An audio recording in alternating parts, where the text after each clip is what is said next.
Hello, welcome back to the Narconon and Scientology Chronicles channel. I'm Lucas Catton, and I was reading something earlier today, and it struck me. It was actually in the book that Leah Remini recommends, The Betrayal Bond.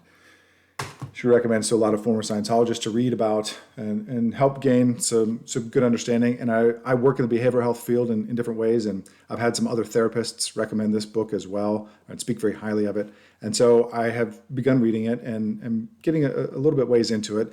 But in part of the beginning, it talks about trauma a lot, the effects of trauma, signs and symptoms of trauma, how to treat trauma, how it displays in people, like how they react to various forms of trauma, and really looking at all this because in reality, Scientology has a lot of trauma associated with it, from denying people the ability to express and experience emotions, from certainly the security checks or sec checks that they force people to go through, where they dig into every aspect of their lives and in a confessional, to the point where they're also then blaming them for things that they haven't done, or trying to restrict everything that they do and say who they can and can't talk to, and breaking up families, and all these different things, and putting them under intense financial pressure to donate as much money, or to give all their time, or to do all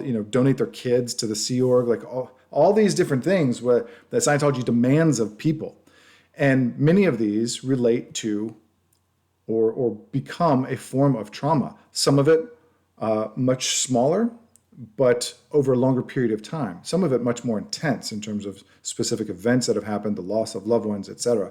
But in general, there's a lot of trauma associated with Scientology. And in this book, it talks about the increased risk of cancer, people dying of cancer as a result of exposure to trauma. And so I started going and doing some research on that and looking for other studies that talk about the correlation between trauma and cancer and various forms of cancer. And I talked about some people recently in a couple other videos that have died of cancer, and it's brought up in other places where people talk about the correlation of Scientologists dying of cancer, and especially high-level Scientologists, like the upper levels, like OT 5, 6, 7, 8, etc. People like this who in L. Ron Hubbard's writings should be immune to cancer. Like they should not be dying of cancer.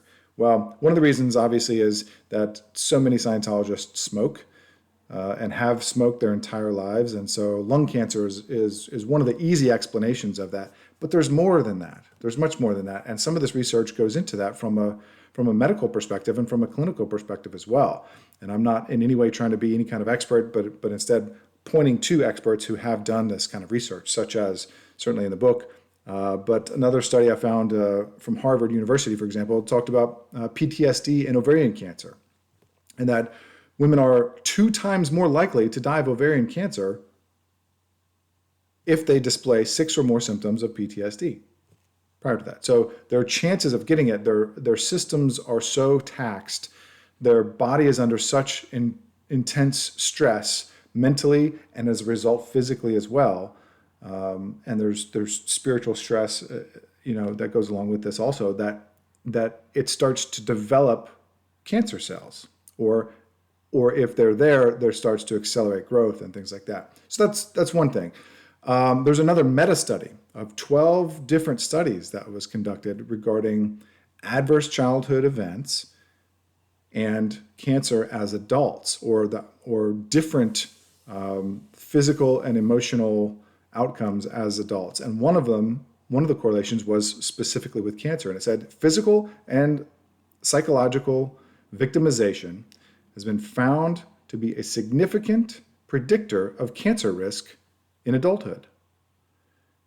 And again, the exposure to Scientology and its principles and the way people treat each other and how they're expected to react, especially in children as well, the amount of stress that they're under, the amount of really harmful information that they're given, the amount of, as they grow up, if they wind up joining the Sea Org and the pressures that are involved in the Sea Org, or the pressures involved in having to join staff at another organization, or watching their parents be in the Sea Org or not, or like all these different things that are associated with Scientology. Children going through sec checks, children going through auditing techniques, children being forced to audit adults in a traumatic way where they're talking about their sexual histories and experiences and things that Hubbard wrote for his own,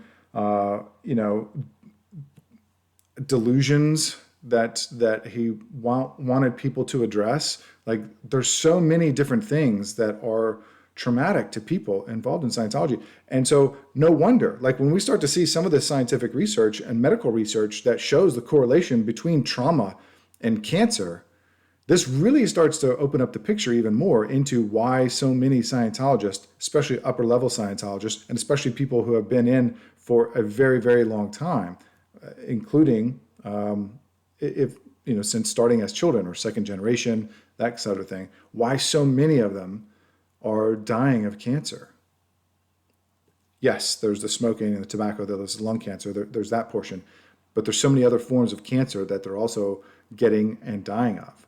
And there are many stories out there. So I encourage you to do two things. One is to type in Scientologist dies of cancer or dying of cancer and see all these different stories that are out there. Plenty of people have reported on them.